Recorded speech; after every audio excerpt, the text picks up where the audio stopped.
Dad! Take her to the hospital. Mom is. With a trembling voice, Andrew desperately pleads into his smartphone. I was crouched down due to the water breaking, unable to move from the spot. At times like this, a young child can only think of his father.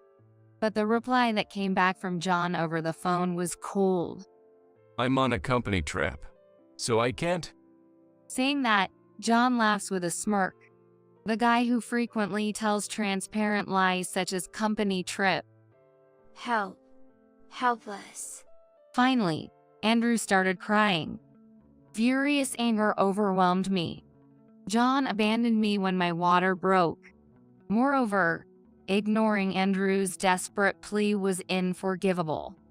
A week later, after a safe delivery, I was getting ready to go out. Then my phone rang. It was from John. As I was busy, Andrew answered the call for me. Where's Mom? Andrew said clearly. We're about to bury right now. What? A flustered John. What do you mean? Hey, Andrew. Andrew ignored John's shouting and hung up the phone. Let's go, Mom. Right? We had a job to do. I took Andrew and headed to a certain place. What we were about to do was our little act of revenge. My name is Hannah Martinez. I'm a 33-year-old housewife. I live with my husband John and our 5-year-old son, Andrew. After John goes to work and Andrew goes to kindergarten, my days are filled with housework. When that's done, it's finally my time. I stream videos as a hobby. The content is simple, recipes and parenting tips, just little tidbits from a housewife. It started as a way to kill time. John had been living away from home for a solo work assignment, and I started this during my free time. But lately, I've gained more subscribers than I thought. Parenting and housekeeping hacks must resonate with my viewers, who are fellow moms. That's why even after John returned from the solo work assignment, I find time to keep streaming. Streaming these videos has become a small joy in my daily life. Then one day, I found out I was pregnant. We had been thinking about a second child, so this was welcome news. John and Andrew were happy too. Names for the baby, preparations for baby clothes. There was a lot to think about. Looking back, I was probably too excited about being pregnant again after so long. That's why I didn't notice sooner. The nightmare that was eating away at our family had already begun. It was a typical weekend morning. After breakfast, while John was on his smartphone, Andrew ran up to him. Hey Dad, let's play treasure hunt. Treasure hunt is one of Andrew's favorite games lately. We bury treasure somewhere and then John and I try to find it. It was a typical peaceful weekend. That's what I thought, but John quickly hid his smartphone and yelled with glaring eyes. Shut up. Dad's busy. Go away. His tone was so harsh that I couldn't help but speak up. Hey, there's no need to talk like that. I'm dealing with work calls. I can't get anything done with all this noise. Work, you're just fiddling with your phone on a weekend morning. John snapped back even more harshly at my words. It's business communication. Work is piling up, you get that? You wouldn't understand. You're just a carefree housewife. What's that supposed to mean? With a snort, John stormed out of the room. Feeling the tense atmosphere, Andrew began to cry. I rushed over to Andrew. I'm sorry, Andrew. Dad was probably just in a bad mood. But he wasn't always like this. Before the solo work assignment, he often looked after Andrew. Lately, John's attitude has clearly changed. He's sneaking around on his phone more often. Even when spoken to, he seems distracted. And he's been overly critical of me. He keeps belittling me, saying things like, carefree housewife, and you don't have the responsibilities I do at work. Maybe it's the stress from his job, but his behavior only seemed to escalate. One day, as soon as he came home, John entered the living room with a sour face. Then, he glared at Andrew's toys thrown in the corner.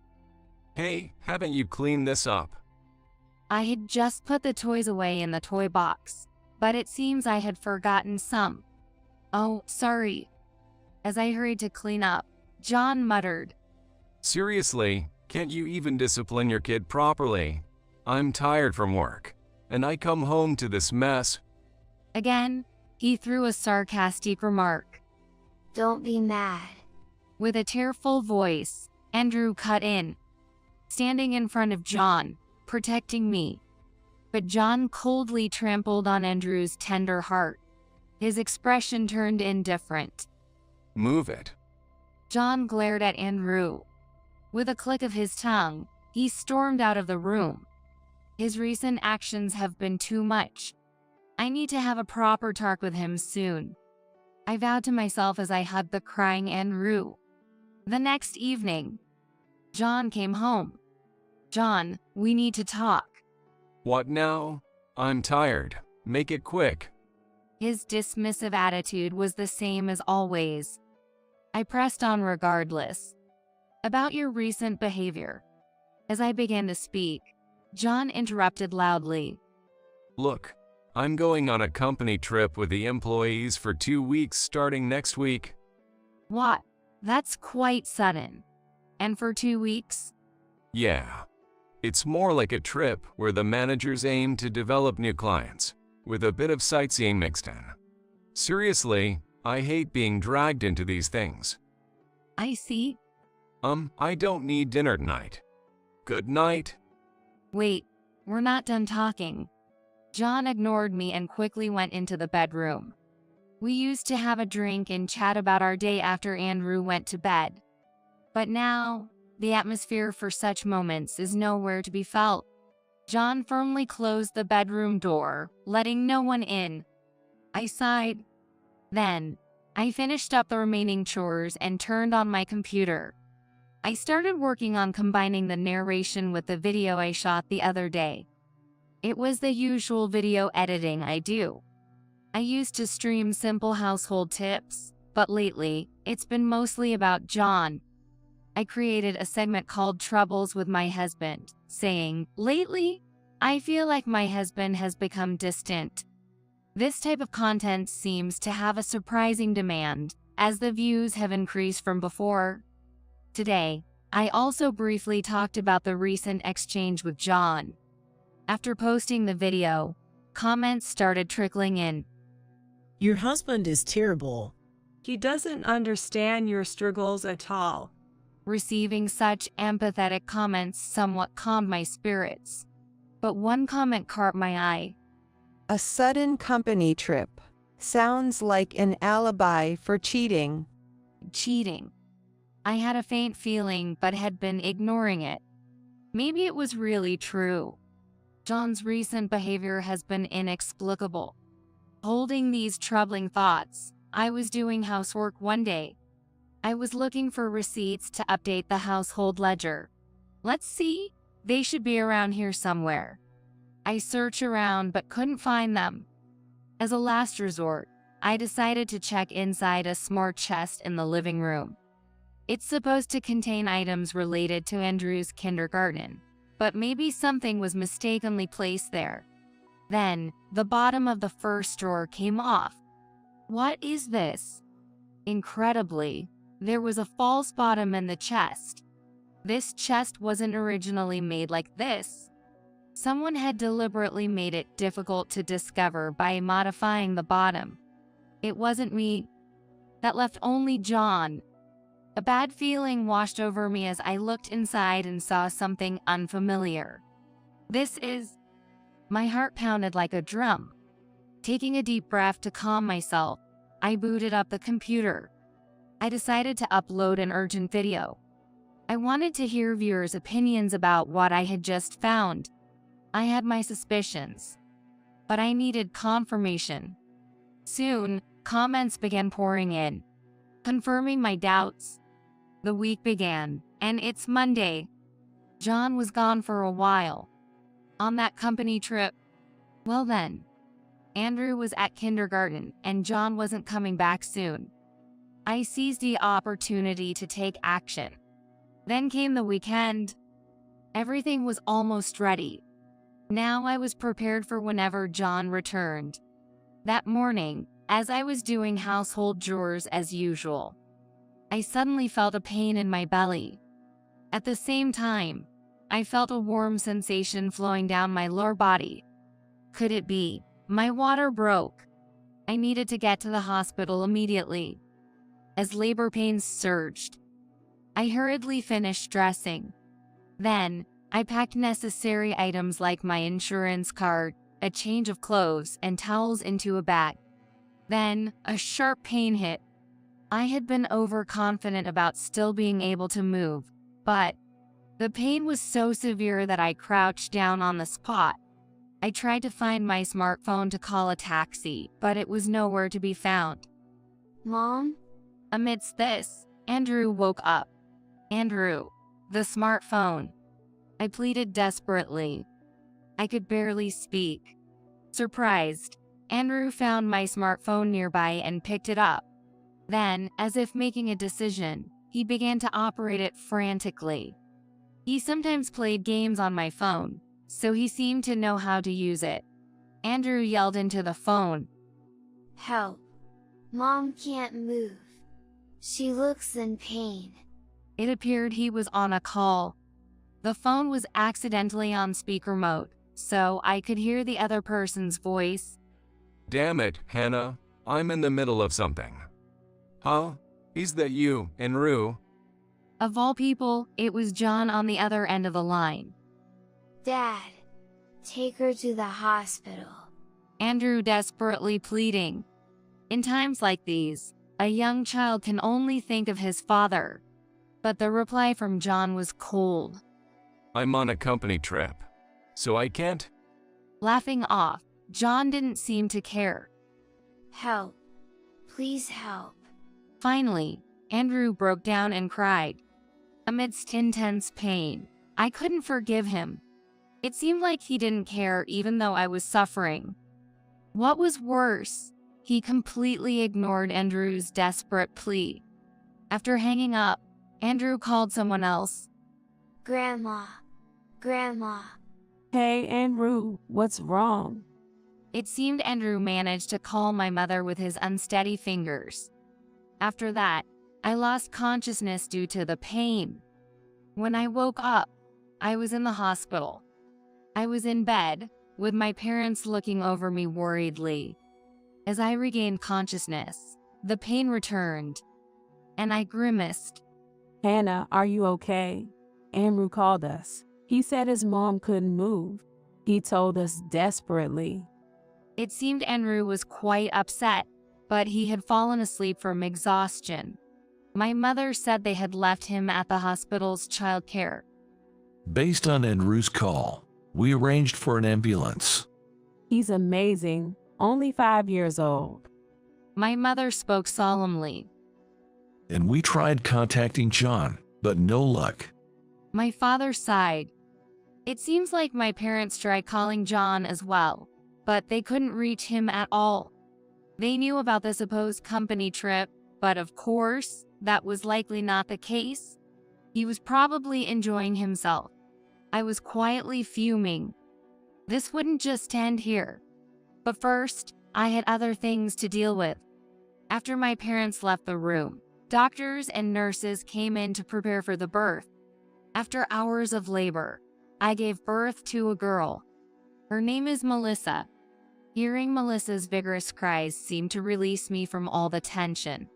I fell asleep. When I woke up, a whole day had passed. Having slept, I felt somewhat better. I sent John an email informing him of the birth, but no reply came. Driven by his desires, he likely had no thoughts of his wife and child. As expected, it was infuriating. But he would face hell when he returned from his fun company trip. Imagining John's face then, I smirked. Thanks to my parents' care, I recovered well. On the day of my discharge, Andrew, who had been staying at my parents', came with them. Hey Mom, are you all better now? Andrew looked at me worriedly. Yeah, I'm all good now, I answered with a smile. I had caused so much worry lately. I hugged Andrew and stroked his head. Hey, how about we play treasure hunt next time? Andrew suggested innocently. Sure, it's been a while. What should we bury? Well, Andrew whispered secretly into my ear. I was so shocked by his words that I lost mine. A week later, my phone vibrated. Mom, your phone is ringing. Andrew called out. I was just getting ready to leave and replied, "Just leave it, I can't pick it up now." But Andrew stared at the screen and answered a call. From afar, I heard a muffled male voice. It seemed to be John. Hey, Hannah. Oh, it's Andrew. I'm coming home tomorrow. Where's Mom?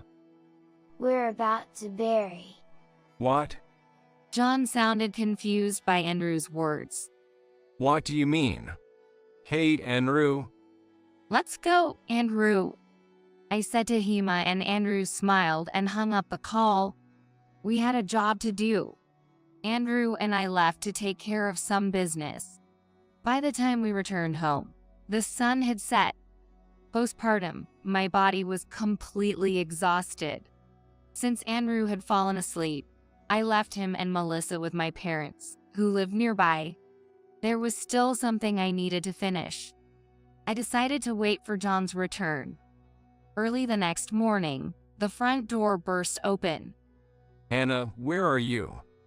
A panicked John entered the living room. He hesitated, looking back and forth between me and the chest in the corner. I smiled. You're late. I just finished burying it yesterday. What? What are you talking about? Andrew said something about burying too. Burying? At my words, John turned pale. I know about the ring hidden there, planning to propose to your mistress. It even had your names engraved. How thoughtful. I pointed to the chest, and John turned even paler. How did you? I knew everything. It started with a video stream. I discussed my husband's recent odd behavior online, and viewers suggested he might be cheating. Then, that ring emerged from the false bottom of the chest. It was a brand new piece from a famous brand, engraved with both of their names. Could this be any more incriminating? After sharing this in a video, I was advised to hire a private detective. Especially if I was considering divorce, solid evidence would help in claiming alimony. Right after John left for his supposed company trip, I commissioned an investigation. The results confirmed my suspicions. John was indeed having an affair. The other woman was someone he met while on his solo assignment in a town where she worked at a bar. Her name was Rachel Gomez, 23 years old. Perhaps due to the loneliness of living alone, John started frequenting the bar. Eventually, their relationship became intimate. Such stories are common enough. Normally, these affairs end once the solo assignment period is over. But their relationship continued. Even after John returned, they secretly kept in touch. Eventually, he started being rude to me. Then, under the pretense of a company trip, he returned to his former assignment location to frolic with her. That ring was indeed intended for a proposal. He must have been quite smitten. A married man proposing to another woman is laughable. Did you rush back because you accidentally gave the wrong ring to your mistress, and she scolded you? John's face changed color at my words. Was that your doing? Yes, I had switched the ring hidden in that chest. I anticipated he would give it to his mistress during the trip, so I replaced it with my own wedding ring. That ring was one John had given me long ago. I was happy at the time, but I no longer needed such a thing. What have you done? The ring is the wrong size, and it has your name engraved on it. Rachel was furious. I know nothing about that. John frantically opened the chest and searched thoroughly. Where is the real one? Where did you hide the real ring? Didn't I tell you? I buried it. What? John was speechless at my words. Just then, the front door opened. John, are you okay? Isn't it over yet? Idiot. Stay out. There stood Rachel. I had seen her face in photos provided by the detective agency, but in person, she was just a flashy young woman. She had foolishly followed John, probably upset over receiving a ring with the wrong name. John must have calmed her by saying, "The real one is at home." But unable to wait, Rachel decided to follow him. Such a ridiculous story played out in my mind. So this is John's wife? Just an old lady. She sneered, belittling me, thinking she could win by flaunting her youth. Her naivety made me involuntarily sigh. Oh, the mistress, Rachel Gomez, right? I heard you dropped out of trade school because you wanted money for fun and ended up working at a cheap bar? But no wealthy man took you seriously, so you settled for a married nobody, feeling triumphant over his wife. Is that right, Rachel? What? Rachel was struck speechless, hit right on the mark. I had already researched all this. In today's world, once you know someone's name, finding their social media is easy. A woman like Rachel, with a strong need for approval and a competitive spirit, is bound to be showcasing her history somewhere. Thinking this, I searched her social media and quickly uncovered Rachel's background. Rachel, defiant, retorted, So what? I'm the one John loves. He proposed to me, and I got the ring I wanted. Just divorce him already. I didn't need to be told. I'm planning on divorcing. I can't stay with someone like this anymore. John and I had been married for 5 years. We were blessed with a child, but his infidelity during his solo assignment, his disregard even during my pregnancy, and ultimately his treatment of me and Andrew. There's no point in continuing a marriage like this. Ever since I discovered the affair, I had decided to divorce him. By the way, aren't you going to look for that very important ring? Where did you hide it? Hide it? That sounds so sinister. Today, Andrew and I went for a walk at the beach for the first time in a while. We played a treasure hunt game there. It was so much fun. John's face turned pale at my words. You didn't bury it there, did you? He muttered, trembling, and then suddenly rushed outside. Hey, John, where are you going? Rachel followed him. I quickly stepped outside from the front door, too. The place we buried it was about a 20-minute walk away. I gripped my smartphone tightly and walked briskly. It was a local beach. Upon arrival, the two were frantically digging up various spots in the sand. It's not here. Where the hell is it? It was an expensive ring. What are you doing? Find it quickly. They were panicking like fools. I leisurely filmed the scene with my smartphone. Apparently too distracted by their panic, they didn't notice me filming from a distance. The sight was so ridiculous. I couldn't help but burst into laughter. This beach was a place our family of 3 frequently visited. Here, we often played treasure hunt. Andrew would bury treasures in the sand, and John and I would search for them. The treasures varied, but were usually things Andrew treasured. Things like toy cars and cicada shells seemed like things boys would enjoy. However, today, the buried item was the real ring that John intended to give to Rachel. When Andrew recently said, "Let's play treasure hunt," and I asked, "What shall we bury?" he immediately replied, A ring. I was startled, and Andrew explained, I know. Dad has been looking at a ring and smiling recently. What are you talking about? Andrew had been observing John closely. John must have been daydreaming about his mistress while looking at the expensive ring he had splurged on. That ring is important to Dad, right? If we bury it, maybe he'll come back to find it. Maybe he'll come back to being the dad he used to be. Andrew's eyes sparkled with hope. Andrew still doesn't understand. He doesn't realize that the ring was meant for someone John was having an affair with. He sees his father happy, so he naturally thinks it must be something very important.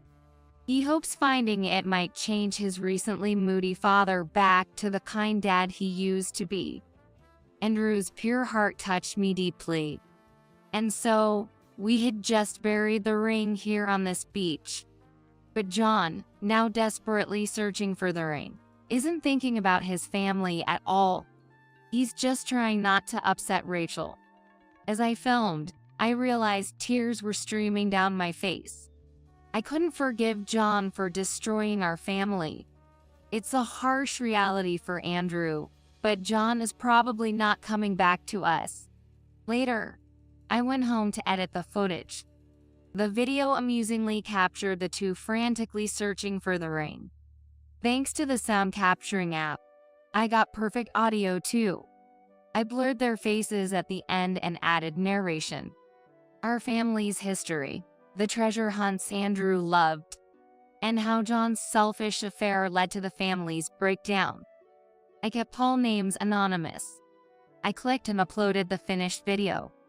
With the title, "I buried the ring my husband planned to give to his mistress." Instantly, the views shot up. Comments flooded in. "Your husband is the worst. Poor kid," mostly condemning John and Rachel. As I scrolled through the comments, the exhausted pair returned. "We finally found it, buried in the damn beach." The ring is all dirty with sand now. What are you going to do about it? They clamored noisily. John was holding the sandy ring and a tattered piece of paper. "This paper was in there too. It's filthy." He casually threw it in the trash without a second thought. "Don't you get it?" I said coldly, looking at John. I retrieved a paper from the trash and spread it out. It was crumpled, but it was a drawing by Andrew, with crayons. It showed our family of 4, all smiling. John seemed to realize what it depicted only after looking closely. He couldn't bear a word.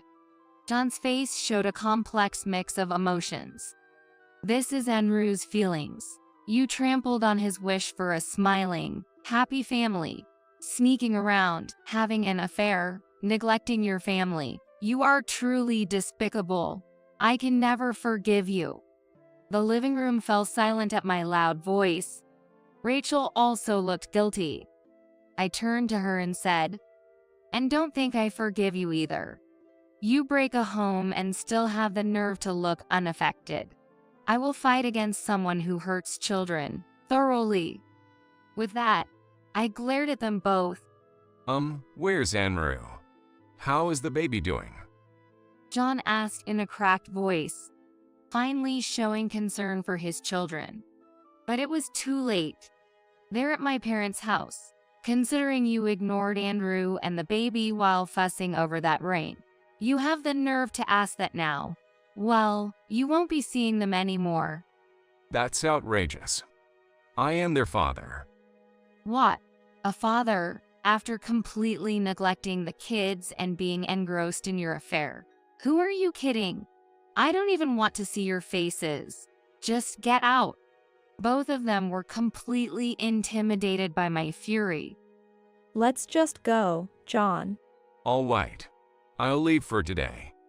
Hannah, I'll contact you when things have calmed down." John and Rachel awkwardly left the house, retreating quietly. This will likely lead to divorce discussions. I'm determined not to lose. I clenched my fist as if to pump myself up. Later, although it took time, the divorce was finalized successfully. Despite John's cold head saying, I want to make things right.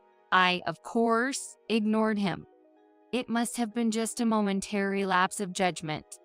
He would likely cheat again. It was obvious. As evidence, he seems to have started cohabiting with Rachel while talking about getting back together with me. He wanted to keep both me and Rachel. Perhaps trying to maintain a good image as a father to Andrew and Melissa. There's no way I would allow that. Of course, I demanded a hefty alimony.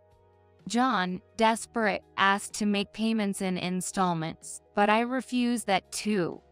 I demanded payment in full, due to a concern I had. The video I uploaded went viral beyond expectation. It received millions of views and was spread by various media outlets. Even though I blurred everyone's identities, some viewers are skilled at identifying people from subtle clues. John and Rachel were identified from subtle clues such as the condition of the coastline and their reflections in the window glass. Articles started appearing one after another. Worst husband John Martinez works at Southern Trading. The mistress, Rachel Gomez, is a hostess at a bar, known for targeting married men in the past. Once it started, there was no stopping it. John's deeds became known to his company. Apparently, he had been neglecting his work because he was spending time at Rachel's place during his solo assignment. This led to his reassignment to this branch. Moreover, he had already used up his paid leave when he lied about the company trip to visit Rachel. He had lied about being ill to get his absences excused, which was eventually discovered. Naturally, John was fired. Once that happens, naturally, the paycheck won't come in. It was good that I had collected the alimony up front. Then there was child support. This was a concern, but John's parents agreed to pay it until John found a new job. However, John's reputation was now widely known, making reemployment difficult for a while. It was his own doing.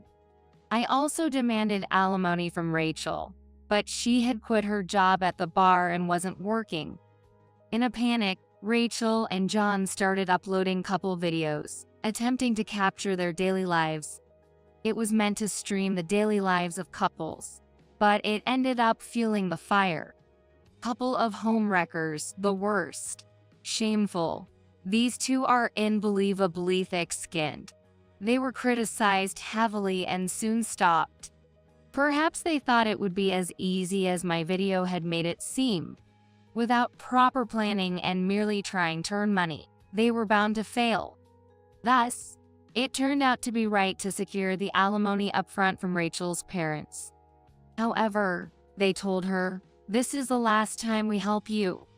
Dependent on John and with a couple videos not working out, their relationship deteriorated, and they soon broke up. It was a rather thin bond, I mused dispassionately. Initially, John was ecstatic about being liked by a younger woman, and for Rachel, this sense of taboo in being involved with someone else's partner was fueling each of their romances. But once the magic wore off, all that was left was reality. The fleeting emotions cost them both dearly. Meanwhile, my channel has become incredibly popular. I'm busy with consultations from other moms dealing with infidelity, and I've been approached by companies for collaborations, now active as an influencer. I enjoy making videos, and the comments from viewers give me strength daily. Additionally, my income, which was once meager, has significantly increased. With that money, I renovated and expanded my parents' house. Now, the 5 of us, including my parents and the kids, live there. My parents are delighted to see their grandchildren up close. Andrew has grown up and become much stronger recently. Melissa's also growing up healthy and plays well with Andrew. There's just one thing that bothers me. I haven't let John meet the kids since then. Of course, I haven't spoken to Andrew about the ugly adult realities, but I wonder if he really understands. However, to my surprise, Andrew seems unconcerned. Dad, I'm over it. He didn't help even when Mom was suffering. I don't need someone that horrible. His clear words startled me. No matter how young, children keenly observe their parents. From now on, I'll play treasure hunt with Melissa, Andrew said with an innocent smile. I felt a deep sense of relief. John may be gone, but in his place, Melissa has come into our lives. Seeing the children's lively spirits is an irreplaceable joy. Now, if we can continue to live together happily as a family, that would be the greatest happiness.